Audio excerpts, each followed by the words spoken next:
Over the last 43 years, I have given more than 700 presentations of an illustrated lecture called Flying Saucers Are Real. It lasts about 90 minutes. I cover 5 large-scale scientific studies that 98% of the people have never heard of. I deal with all aspects of the flying saucer phenomenon. Obviously, I can't do that here today. I can give you my conclusions. The first one, the evidence is overwhelming that planet Earth is being visited by intelligently controlled extraterrestrial spacecraft. Some so-called unidentified flying objects are alien spacecraft. Most are not. I don't care about those. Some few people within major governments have known for most of that time that indeed some so-called UFOs are alien spacecraft. Unfortunately, what also comes out of this is that our civilization is not the most advanced in the local galactic neighborhood. But in terms of today's conference, this week's conference, we can say that there's been a lot of innovation out there that we haven't yet achieved. My mantra is that technological progress comes from doing things differently in an unpredictable way. The future is not an extrapolation of the past. There is a need for change. I picked a terrible example in terms of its overall impact, but we can see how man has advanced in getting better at killing people by being creative. During World War II, a big bomb was a 10-ton blockbuster. Took a big B-29 to carry it. Did a lot of damage when it was dropped. Within a few years, we had an atomic bomb releasing the energy of 15,000 tons of TNT. That was 1945. 7 years later, we tried something different. An H-bomb, 10 million tons of TNT equivalent. Created a fireball 3 miles wide. One wonders what the visitors must have thought about this society of ours. Good at killing. The people on this planet this year will spend over $1 trillion on things military. 30,000 children died yesterday of preventable disease and starvation, and will today and tomorrow and the next day. That tells you a great deal about our society.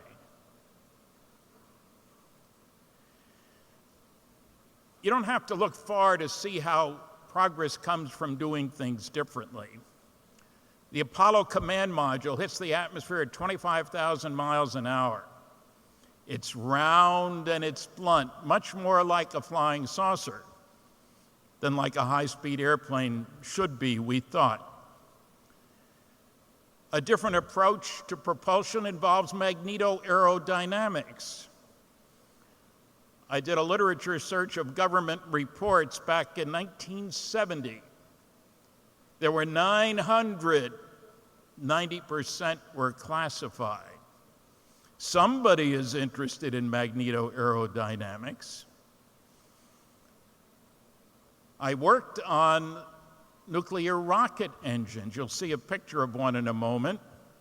The biggest one, about this big in diameter, power level was 4,400 megawatts. That's twice the power of Grand Coulee Dam.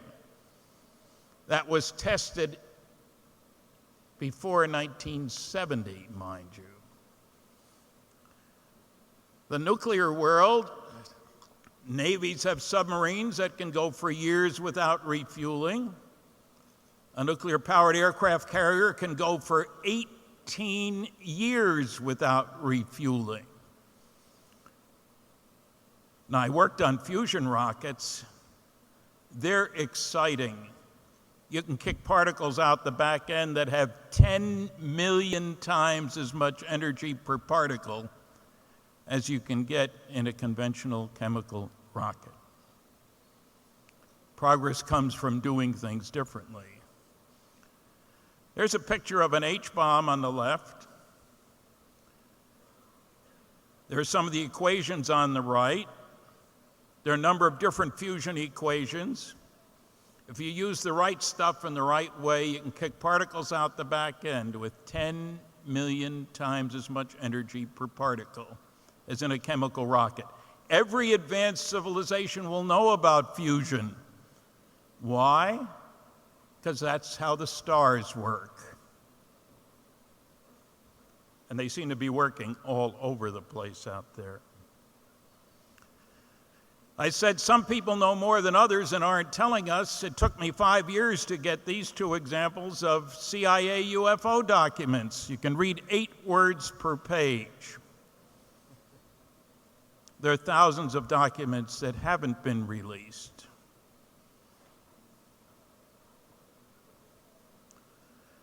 In the upper left, the nuclear-powered carrier, 18 years without refueling. On the right, 2 nuclear-powered submarines. Man is already harnessing the nucleus. Somebody a little more advanced than we are, say 100,000 years, is going to go way beyond that.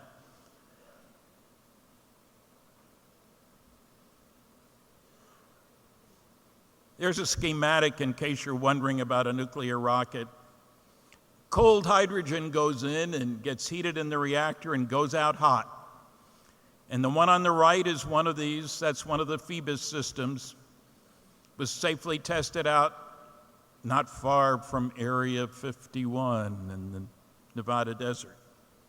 These are real, not imaginary. There is a lot of material out there. There's a lot of scientific material. There's a lot of junk out there about UFOs. Do look at the scientific material. There's a great deal to be learned. And let me give you one little thought.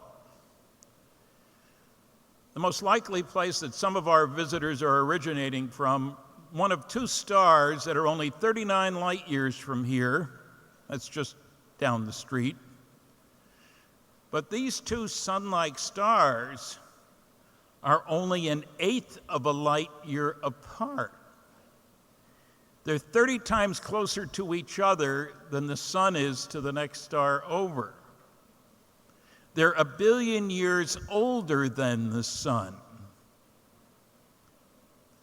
They have had plenty of time and plenty of incentive to develop means for travel between the stars.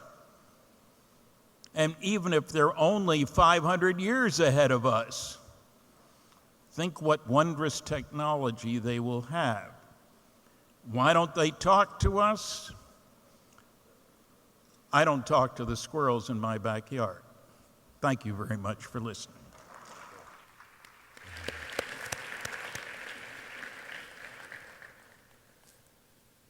Stanton, I had just a quick follow-up question for you. In the pre-discussion, you had mentioned a particular organization that you felt was one of the most responsible collectors of reportings. Yes. What is that organization? There is an organization called the Mutual UFO Network. It's headquartered in Colorado in the United States. It's been around for 41 years, has an annual symposium with papers by scientists. Last month, they posted something like 500 reports of UFO sightings. Not 500, and that's a tiny percentage of all those that have occurred. Okay, thank you.